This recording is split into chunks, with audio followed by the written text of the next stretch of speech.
Hey folks, DJ here, and this is another DJ Helps video where we're going to be looking at a subscriber's session file and giving some feedback on how to kind of move forward with this particular project. Before we begin, please take a moment to like and subscribe to the channel. That really helps me out. And if you are interested in having me give you some sort of lessons or help like this one here, you can get that a lot quicker and easier by becoming a patron. So if you'd like to donate some money every month to help cover the cost of making these videos, that really helps me out.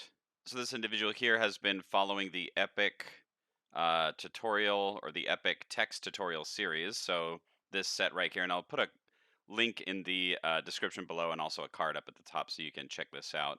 And basically, they're running into a couple issues with creating a cool looking text animation. So I'm going to basically just take this file and I'm going to start doing some stuff to it. And I'm just going to kind of do as little editing as possible just to kind of tell you how I would go about doing this particular project from this point and some ways to sort of help out. So, one thing right off the bat is there's a little bit of a difficulty in the navigation here because just the way that everything's just sort of set up in here. So, I'm going to try and help that out. So, if we go up here to edit preferences and we go to navigation right here, you can see that there's auto perspective enabled and everything like that. But it looks like the orthographic view was set, which is good for certain things, but it does get a little bit difficult to navigate around the scene sometimes when you're in orthographic. So I'm just going to set that to perspective, click on the text here, and we're going to take a look. And if you get lost as far as the key commands, I do have that down here, and I'm going to be turning them on right here. So you can see the key commands right there. So also, while I'm here, there are some panels that just look like they're kind of hidden away over here. So I'm just going to collapse these down really quick.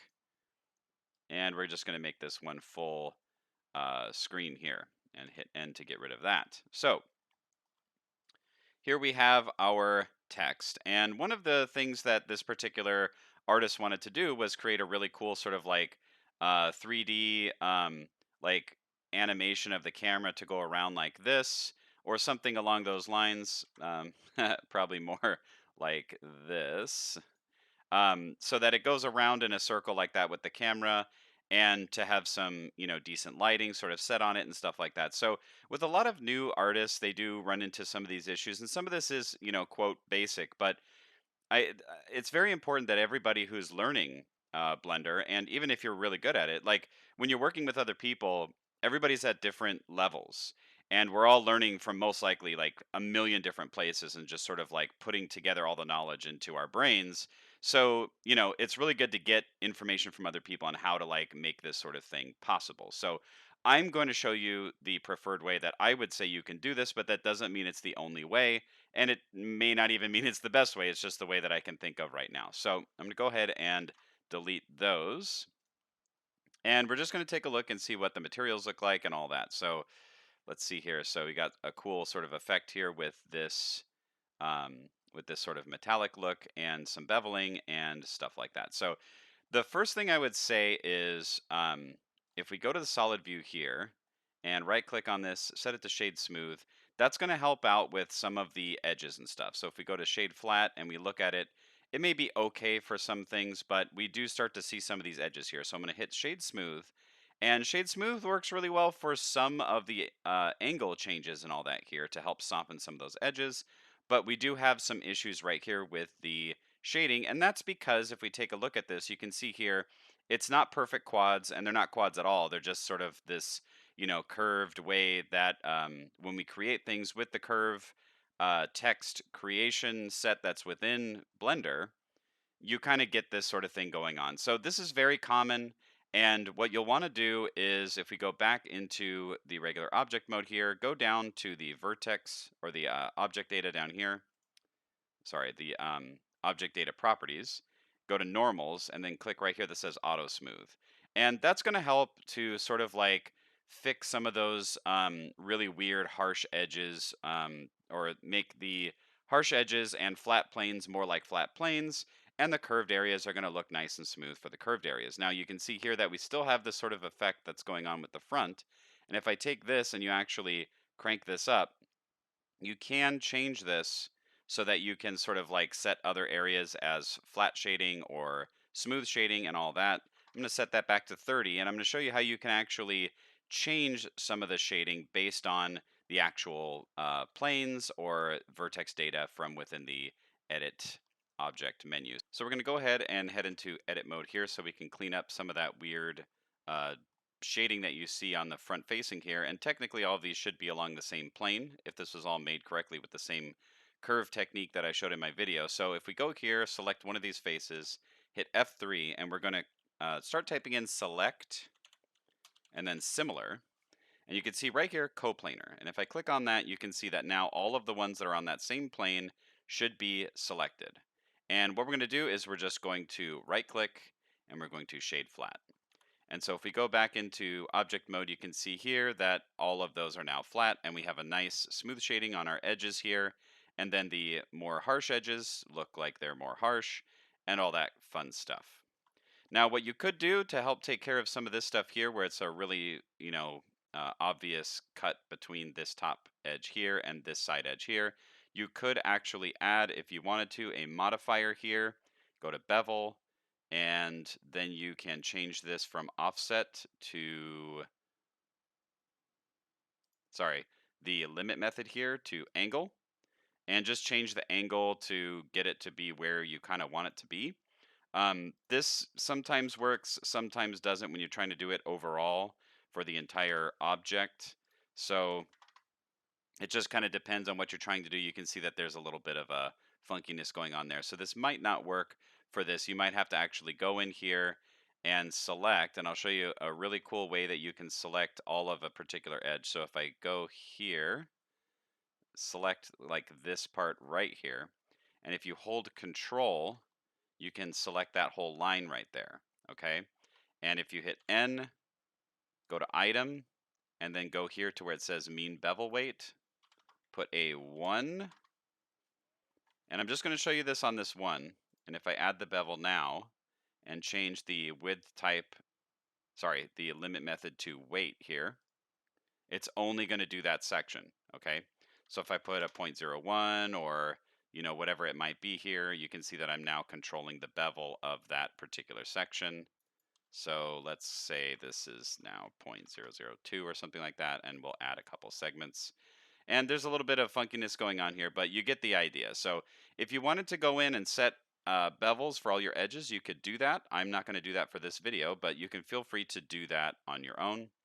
And just to make sure that we don't have any doubled up vertices here, I'm going to go into edit mode, go up here to the vertex select, and I'm going to hit A to select all, M for merge, and then click by distance. And you can see down here it says remove 0 vertices. You could bump this up a little bit, and you can see there that it did remove a lot of vertices there, but you can see that it kind of chewed into the rest of our object here. So I'm going to undo that, and we're just going to accept the way that it is right now as far as the geometry, just because it is good enough for a animation. So this is fine. Like I said, you could go in and add bevels if you wanted to with the bevel modifier and all that, but we're going to say that this is good to go. Now, one more thing that you might be seeing here, now that we have this open, you can see that the location is set here, but we have a rotation and we have a scale and these other dimensions here, which the dimensions are fine, but the scale is, that's fine here, but the rotation here, we actually want to set this rotation. So we're going to hit Control A and we're going to apply the rotation just like that. And some of this might change a little bit because we're changing an object data. We're changing some object data here.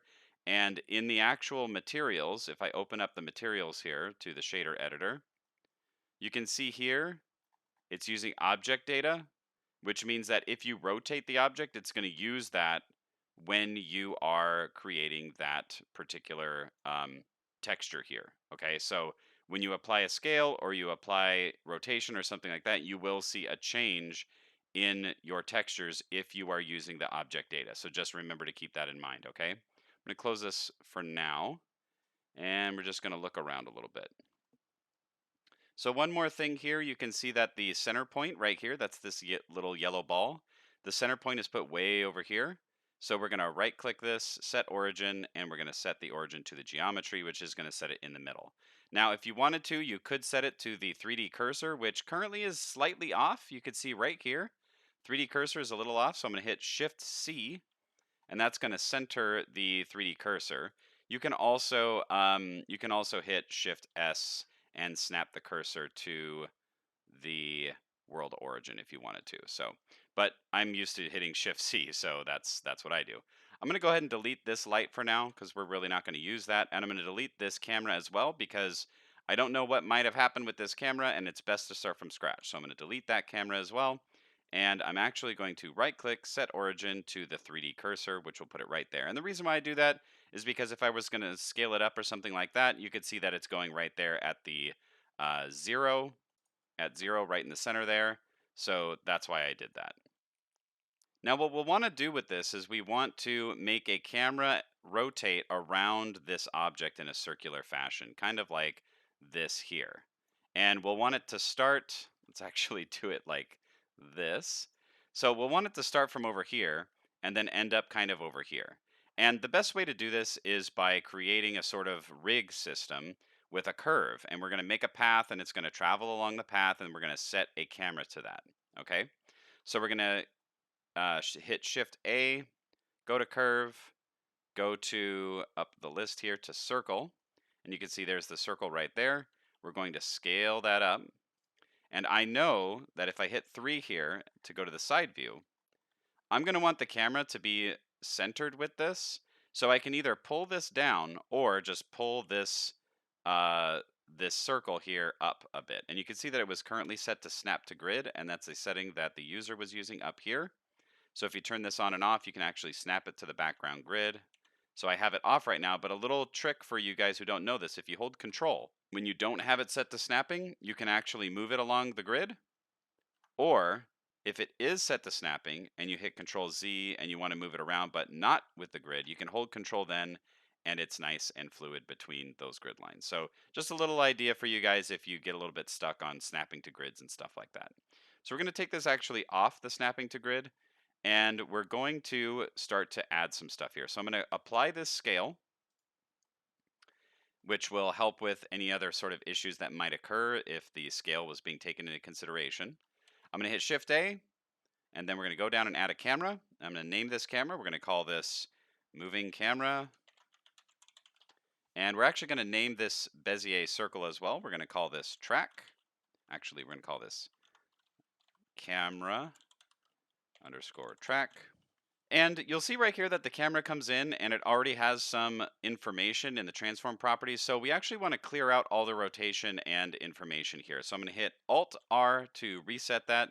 And if you have AMD as your graphics card, you may start to see the overlay thing come up for your graphics card. So you can go up here to Object Clear, Rotation, Location, and Scale, and all that here. But there is a way to turn it off on your AMD overlay. So check that out.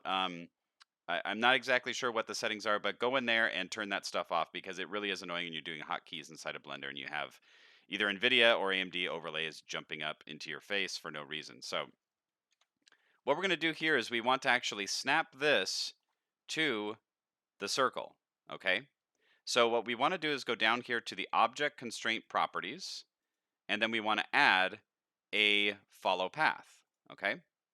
And then we'll click this little eyedropper or pipette, and you can select the object here, or you can select it up here. It has to be a path, so let's select that. You can see now it's on the path, okay? But it's not quite, looking at our object. It's just sort of there. And if you take the offset, you can kind of rotate it around like this, and we'll just set that back to 0. But you can see that it's just looking straight down. It's like shy or something, right? It's not really looking at our object.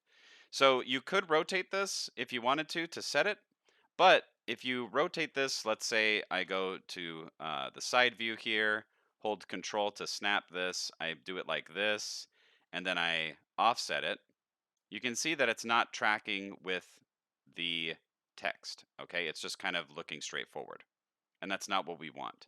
So let's undo that. And what we're going to do is you could use your object here, but using empties is a really good thing to become accustomed to. So what we're going to do is instead of using the text here as our target focus, we're going to add an empty to the scene. So if you hit Shift A and then you go to empty, planes with axes, you could choose any of these if you want, but I'm just going to go with planes axes. We're going to change this to camera focus. click on our camera, and then you're going to go to Add Object Constraint, Track 2. Then you're going to use the eyedropper to select that camera focus empty. And once you do that, you should have something that looks like this, where you have a empty that if you just grab this and move it around, you can see that the camera is following that object no matter where it goes. Okay? Now, the next thing that we want to do here is we want to set up this camera to be able to actually track this object as it's rotating around. So I'm going to go into the camera view here, and you can see that we have a little bit of a problem, right? The entirety of the text is not fitting within the bounds of our object, and you can see here that the cursor is, or the target here that we have for our camera is below the text. So what we can do here is very simply, we can go to 3 or hit 3 over here on this panel here, zoom in, hit G, lock it to the Z axis by hitting Z, hold Control, and move it up so it's right in line. Okay? So now we have that centered, but the text is still too big. So you can handle this one of two ways. You can either scale this down, or you can take the circle here and scale it up like this. So that's two different ways that you can do that. Now, at this point, I want to sort of like let you know when I'm looking at this, this does look a little bit small, and you could scale this on the Z to give it a little bit more oomph, if you will, and then probably apply that scale so that you have a similar sort of effect there. But I'm just going to Control Z and undo that. That's really if you want to do that. It just seems to me that this is a little bit small for the frame, but it could look cool anyways. So the other thing here is you want to make sure that your text is in the middle of your actual frame. You don't want to kind of like guess this sort of thing, right?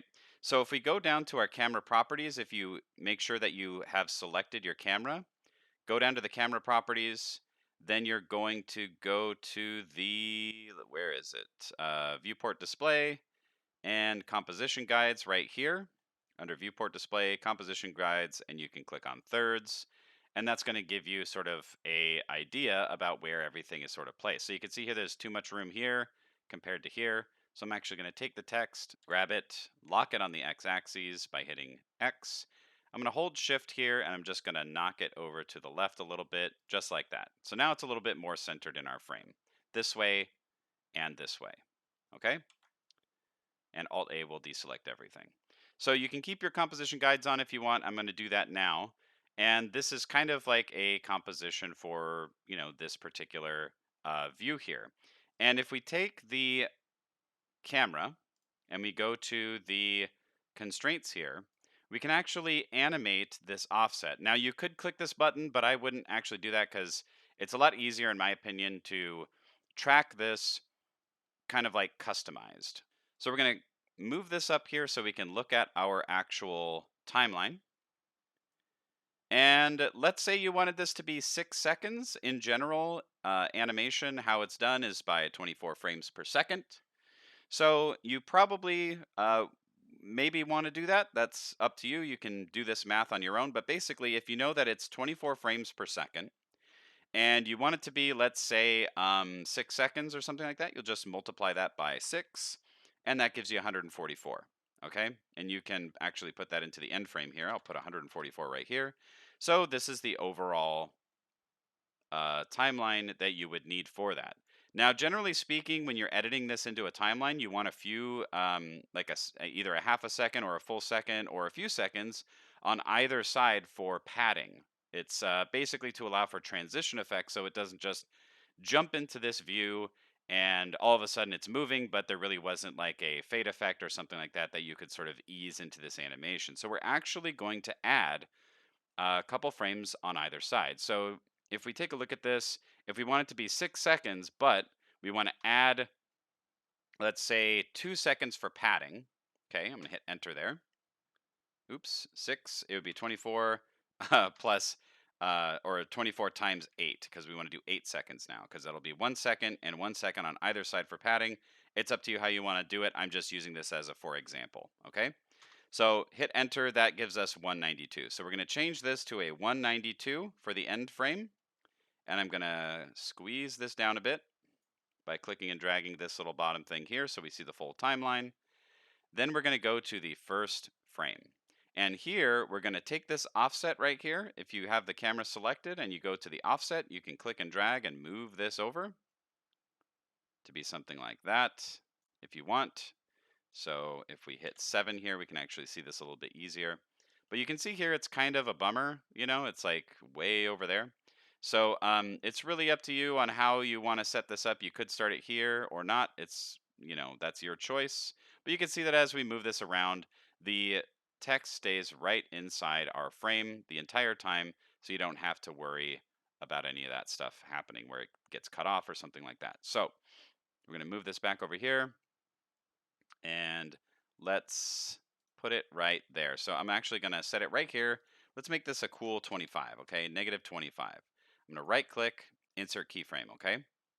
Then at the very end right here, I'm going to make this a positive 25 and see how it goes, basically mirrored all the way on the opposite there. You see that? So let me undo. You see it's way over there.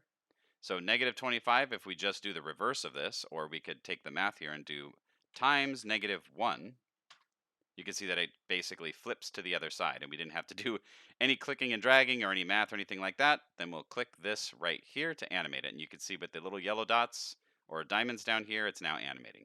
If we hit play, there is our animation. Okay? Now, let's take a look at how this looks with a rendered view. So we're going to go ahead and save this. I'm going to save this as we'll call this, so you guys can see what I'm doing, DJV2, okay? So let's take a look and see how this is rendering at the moment. And it's black because we have no actual lights in the scene. So I remember when I deleted that light that was in here, and that was for a reason. And we were using the material preview before to see what the material looks like. And that uses up here, you can see that it uses an HDRI, and you can actually change this if you want to. So what we're going to do is we're going to go to the rendered view. I'm going to save, and this is currently in the Eevee engine. Okay. I'm going to deselect bloom because that can cause some problems in your final render. I know it looks cool sometimes, but it is annoying and you don't really want to bake that into your image. You want to control this later in a compositing sort of method. So what I always recommend, always, is that when you're doing your lighting in a scene, you want to start with an HDRI. HDRIs are the best way to get realistic reflections, and you should always be using that, even if you're having a very, very slight environment light on something, especially with metallics and glass. It really shows the proper refractive and reflective indexes when you have an environment that you're using as your lighting source. So we're going to go here to color, right here in the world properties, go to color, go to environment texture. We're going to open this, and as I always say, you can go to hdrihaven.com to get any of these. I use like basically these are what I usually use. It's up to you on what you want to do. I'm going to use just a basic studio setup, so we're going to use the small one here, which is something that most of you guys should be very used to seeing at this point. So this is what it looks like right now with the environment scene. Let's actually make it go somewhere around here where we can see how the lighting is hitting it. And if you don't like this background being visible, very easy. You just go over to your render properties, you go down to film, and you turn that to transparent. And now when we look at this, I'm going to just turn off the overlays right here. You can see that now this is what it looks like. Okay. We have a transparent background, and we're going to put this over black. Okay. So this is okay, but we want to make this a little bit better. So what we're going to do is we're going to add a couple more light sources. And what we'll do here in the right panel is I'm going to hit Shift A. I'm going to go to the light. I'm going to go to light, go to spot. And since we're using Eevee, the spotlights are okay to use, and I'm just going to use that for this. And I'm just going to move it up and over here. You could make another track if you wanted to. If you wanted to animate these lights, you could make another track. and animate those by doing the same settings. Just make sure that this starts at a 0, everything at 0, and add your constraints just like I did with the camera here. And you probably want to set it up higher, so maybe duplicate this circle or add another one and set these where you want if you want to animate the lights. But really I want to keep these stationary because that's what I'm going to do here. So we're going to add a constraint, and we're going to do a track 2 and select the camera focus because that's where we want the light also to be focused. And you could choose other ones, but that's what I'm going to do for this one. So let's put it there. And I'm just going to scale this up so we can see the cone shape through the object. And I'm going to go to the light properties. And normally I don't do this, but I'm going to show the cone so I can see what's illuminated and what's not. Take the size. We're going to pull it down a bit, maybe something like that. And we're going to blend it a bit more. And take a look at this a little bit closer here. So let's keep this radius on here, and we're just going to pop this up to, let's say, 1,000. And to do this sort of lighting, sometimes what I like to do is turn off the background environment light. So I'm going to take the strength of the environment light here, set it to 0 so we can see what this lamp is actually doing. So I'm going to click the lamp again, go back to lamp properties, and let's multiply this by 2.5. Let's multiply this again by 4. So now we're getting a little bit more scene here. Maybe multiply that by 2. So we're getting a little bit more light there. And I'm going to duplicate this, grab it, and move it on the x-axis. And let's move it kind of over this way. And I'm going to change the size a bit so it grabs a little bit more like that. And let's make this a 4. Maybe something like that. So let's change a couple of our properties here. Let's go to the render engine, and for the sampling here, currently it's at 16 for the viewport. I'm going to change this to 32. For the render, I'm going to change this to 128. It really depends on how much time you have to render, but I'm just going to pump that up just a little bit. And with bloom, currently I have it set off, but it looks like there's really nothing that's happening with it anyway. So we're going to change some or add some glow effects later. So don't worry about this right now. We're not going to do depth of field either. You could do depth of field if you want. Basically, click on your camera, go to the camera settings, click on depth of field. For the focus object, just make that your camera focus. And then you can lower the f-stop, so like a 0.2 or something. You can see how that's adding this sort of effect here. And then if we go to a more flat angle, you can see that it's more in focus. And if we go to the side, it's less in focus. So that's really up to you on if you want to add that depth of field. For this one and for Eevee, I usually don't use it because there's often some issues with it. So I'm just going to turn that off for now. I'm going to leave that up to you on what you want to do. And we're actually going to pump this up a bit more. Let's change this to a 5. And this one here, let's change the radius actually to a 1 because I'm going to keep the shadows a little bit softer there. Go back to the render settings. We're going to turn on ambient occlusion. We're going to turn on screen space reflections, which will basically allow it to reflect itself if it's visible. And we're going to turn off the half res trace because we want full resolution. Don't worry about this stuff here. You can add some of this if you want, like add the trace precision and all that if you want, but it's really not worth it. I mean, it depends on what you're doing. You could pop this up if you want. It's up to you on how long this takes you to render. Let's go down here to shadows, and we want high bit depth. You can keep these the way that they are. It's totally fine. There's not a whole lot of stuff going on in this scene, so these should be fine. But always, I would say, if in your finals, use the high bit depth and the soft shadows. And this should be okay for some of those settings. Now, I'm going to change some of your materials here. So let's get a little bit closer. And we're going to take a closer look at some of these materials. So I'm going to go here to the shader editor. I'm going to click on your object here, and I'm going to save. And you currently have a face, you have the sides, and you have the bevel. The face is okay, so I'm not really going to do that. It's the sides that kind of bother me. And I'll see if we can make this a little bit better. So it looks here that you have, it looks like here you have a difference between metallics and non-metallics being piped into your principled BSDF here. So I'm actually going to disconnect this because objects should be either metallic or not metallic. They shouldn't be a mixture between the two. So for example, if you wanted there to be flecks of metal in this particular thing, and that's why you were using this, I would duplicate this, pipe this in here, look through here, and I would make this perfectly white, perfectly black, something like that. So there's no gradation. And then you could pipe that into here. And then from there, you can get a sort of metallic effect if you wanted to do that. I'm not sure if that's exactly what you were trying to do. I think this looks kind of neat if it's flipped like this. And then we can take this one here, which is your roughness map, pop this up a little bit, and I'm going to add a specularity by duplicating this. Okay, Shift D to duplicate. I'm going to take this map, pipe it through this one here. I'm going to take this and put it into the specular. And then we're basically going to flip these. I'm going to put this over here, and I'm going to have this one on the other side. Change this to black, and let's see how that looks.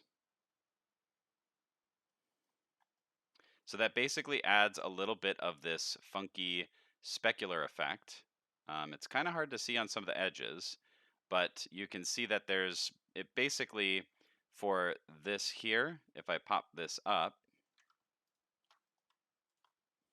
it allows more of the specular sort of like lighting. And then if it's black, it pulls it out and it makes it less reflective, okay? So as always, I recommend that people just sort of play with these values and get out of it what you want. But I would recommend doing that if you're trying to make, you can see right there, that specularity is what I'm talking about right there. Let's also play a little bit with this bump map here. I'm going to take the distance and I'm going to pull it down just a little bit. Maybe set this to a 0.5 and set the strength here to maybe a 0.05. Make that a little bit looser.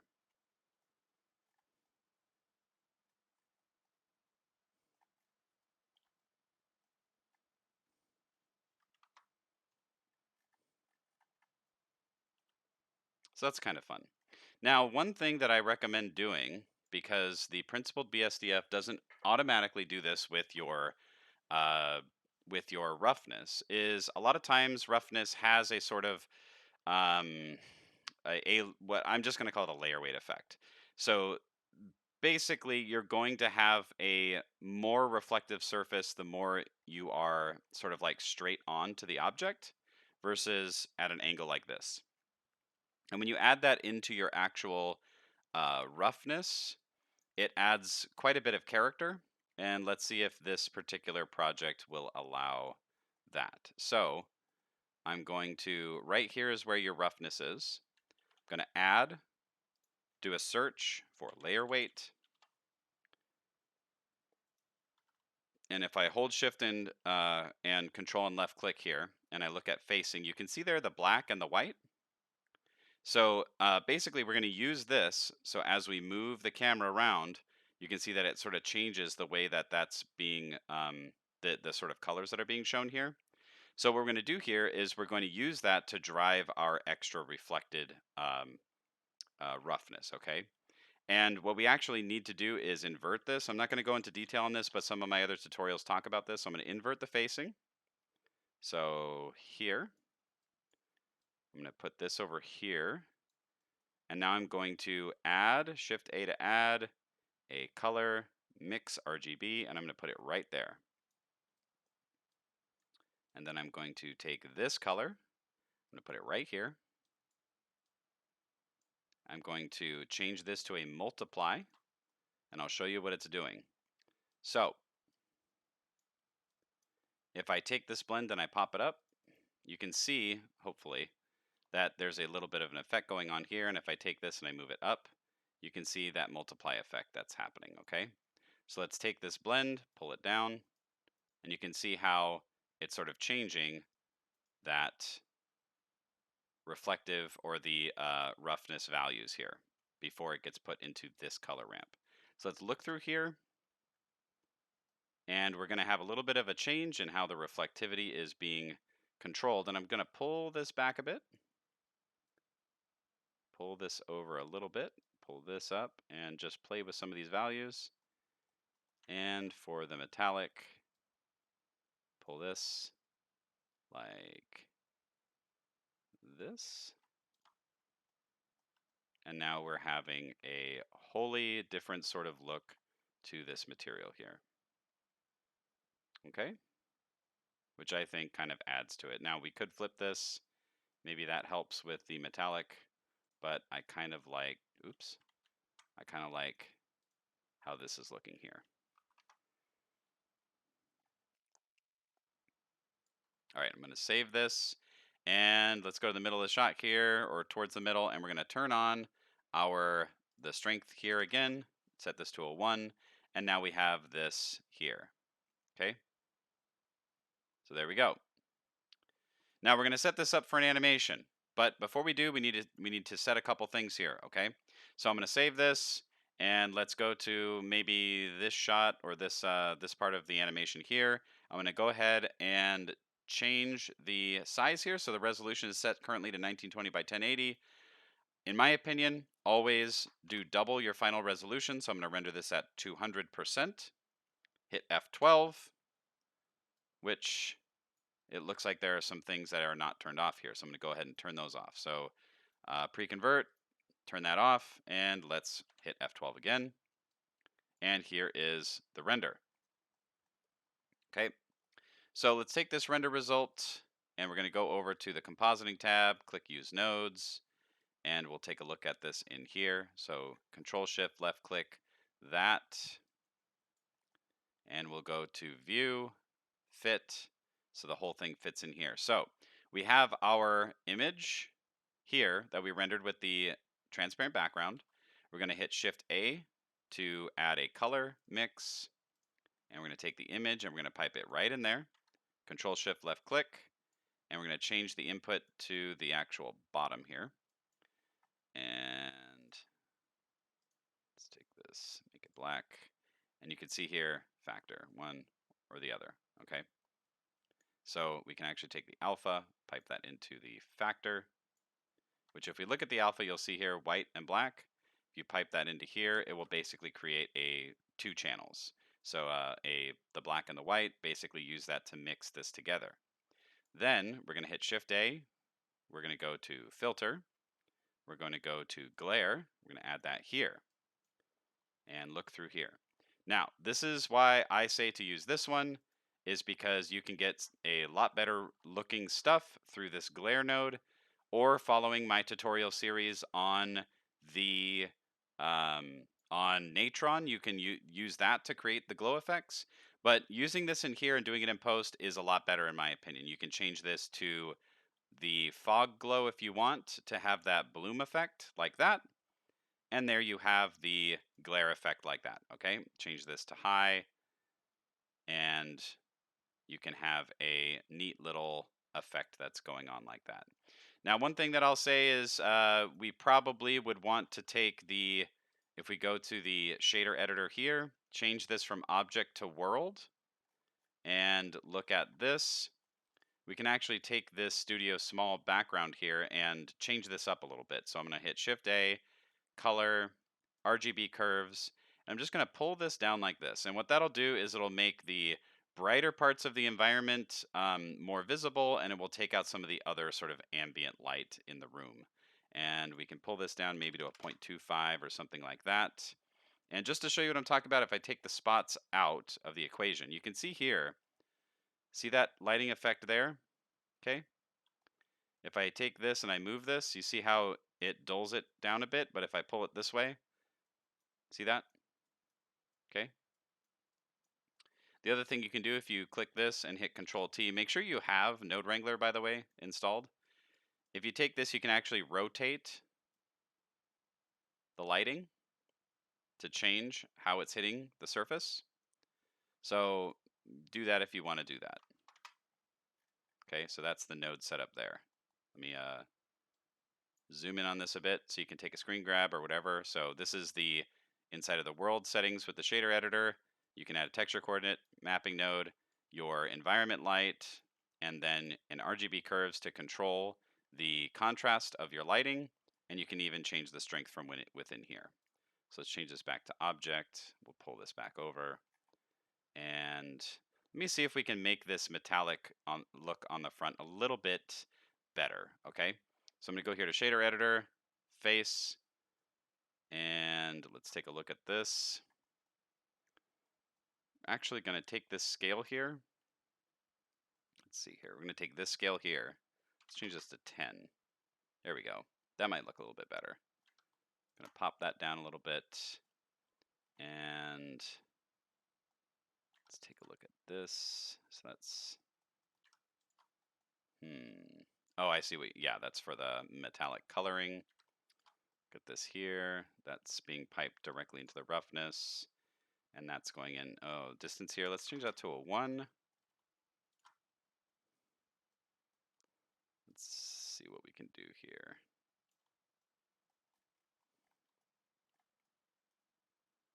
Looks kind of neat. Let's add a color ramp right here for the roughness.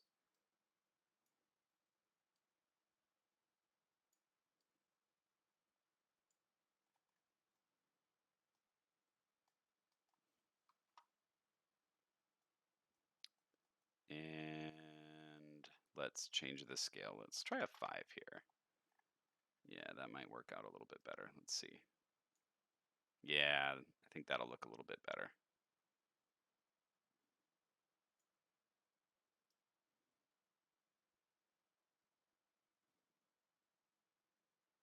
Okay, so let's just use this for now. So here is the node setup right here. If you want to take a look at it, take a screen grab or whatever. So basically I just added a color ramp here, changed your bump values a little bit, just pulled the distance down, pulled the strength down, and also changed your Musgrave scale to a 5 instead, just to tighten it up a little bit.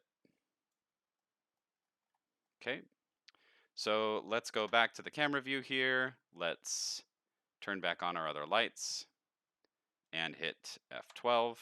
You could play with the lighting a bit more if you want. I would actually recommend maybe pulling it down a little bit because it's a little high key here. But let's go into the compositing tab and take a look at what we've done. My God, man, what have you done? Yeah, so that's what we're looking at right there. And you can do all kinds of funky stuff here. You can add ghosts instead, which add like this really neat little sort of like other effect like that over the top, which can be kind of fun. You can add these streaks here. I would say like maybe try for the streaks here. Let's set this to low really quick. You can change the streaks to a 2, which will give it this really cool like sideways thing here. Change the fade to like a 0.995, which can cut it all the way across. Bump up the color modulation, iterations. You can increase that, and then take the mix here, negative 0.95 or something like that. And you can have this sort of funky effect like that there. Let me zoom in a bit so you can kind of look at this. So you get these different effects. So play around with that glare node because there's really cool stuff you can do. Do your first couple passes on the low because it allows your computer to really process it. And then when you're ready for your final, just take a look at what it looks like with the high setting to see what that looks like, because it does take, you can see right here, it takes a while for the compositing effect. But some of that can look cool. Depending, just be careful not to go too crazy with it. Maybe a negative 0.998 for the mix, kind of pulling it back a little bit so it's not as crazy. Negative values will have less of the effect. So negative 99, let's try 1. The negative values here up till negative 1 will basically have less of the effect applied. So that's kind of cool. It has a little bit of funkiness there. Okay, something like that. Okay, so one thing that I will recommend that you do when you render for your final, go here to your render settings sorry, this right here, go to your output, and we're going to go to this location here. So DJ helps, chaser, add a render folder, go in there. We're going to add a images, okay? Or you can call this, let's say PNGs, because we're going to save a PNG sequence. You always want to save image sequences, okay? Always, always, always. And since we're going to be baking out the compositing that we did for that one frame, you would save this as, saving it as a PNG will be just fine because it's a lossless file, but it's not as heavy as an EXR. So we're going to go in here, accept, and then we're going to go to the naming here. Actually, let's go back into here because we actually need to name this properly. So down here in the bottom, we're going to call this chaser. I'm just going to call this DJ V1 comp. And then what you need to do is put period, put 4 number signs because that's going to be your frames, and you'll see what I mean in a second, dot PNG, okay? And then hit accept. And now you have your naming convention. I'm going to take this compression, I'm going to pull it down to 0. The file format right here, we're going to keep it as a PNG. Do not save out as AVI or JPEGs, because if your computer fails or your computer shuts down or something happens where Blender closes, you lose all of your rendering. So always save out image files and image sequences first. Color depth, keep it as 8. And then I'm actually going to change this because I don't want to write the whole sequence. So you will want to have the start and end be exactly the frames that you want. I'm going to end it at 5 frames, and then go to your compositing and make sure, you see how this is set to the viewer here? Make sure you take your final part of your composite. You take this and you put that into the composite. If you forget that step, you're not going to have your compositing in the actual final baked image, okay? So from there, after you've made sure that you set that to the compositor, we're going to go back to our layout here just because it's easier. I'm going to take this and change this to a solid view and go render right here, animation. So this is going to render out those few frames, and then we'll see what it looks like as a sequence just for those 5 frames. Okay, so those 5 frames are done. Obviously, there's not much to look at here. So I'm going to change my start and end frame. I'm going to make it, let's say 60 for the start, and the end frame, I'm going to make it 80 or something. So that way we'll at least see this part, okay? So I'm going to go render animation, and let's see what that looks like. Okay, guys, so here's what it looks like for the final frame there. This might be a little strong, but again, I'm just trying to help you out with how this sort of might look, okay? So definitely spend the proper time to get that looking the way you want it to be. So if we look at the render here, and I just want to show you what this looks like. So if we look inside this folder here, you can see here are the first few frames. So I'm going to take those and I'm going to delete those, all right? But you can see here I have frames 60 through 80, okay? And if we double click on this, whatever your viewer is, I recommend that you download EarFrame. It's free and it's a lot easier to look at stuff. So if we kind of like thumb through the frames here, you can see how cool that kind of looks already. Oops, let's hit cancel there. You can see how cool that looks already, okay? So then from here, I would recommend that you take this sequence and you throw it into something like DaVinci Resolve, which is completely free, or whatever sort of free program that you have. Add a little bit of free music from bensound.com or something like that, and make a really cool little animated short with this if you want. And I think you can have a really cool little project here. So hopefully that helps you out. For this tutorial, I'm not going to really show you how you can load this into another program. Maybe I'll do that in the future. It's fairly self-explanatory, but anyway, I hope this really helps you out with what you need to do for this project.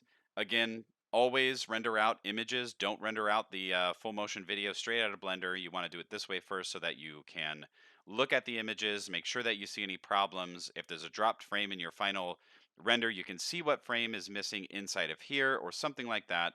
So again, thanks so much everybody for your support and watching. Feel free to jump on the Discord and help out your fellow artists if you'd like. And if you feel so inclined, throw a couple bones my way. You can become a patron and get things like project downloads, and I can help you out personally with projects and stuff like that. And I will see you guys next time on DJ Tutorials.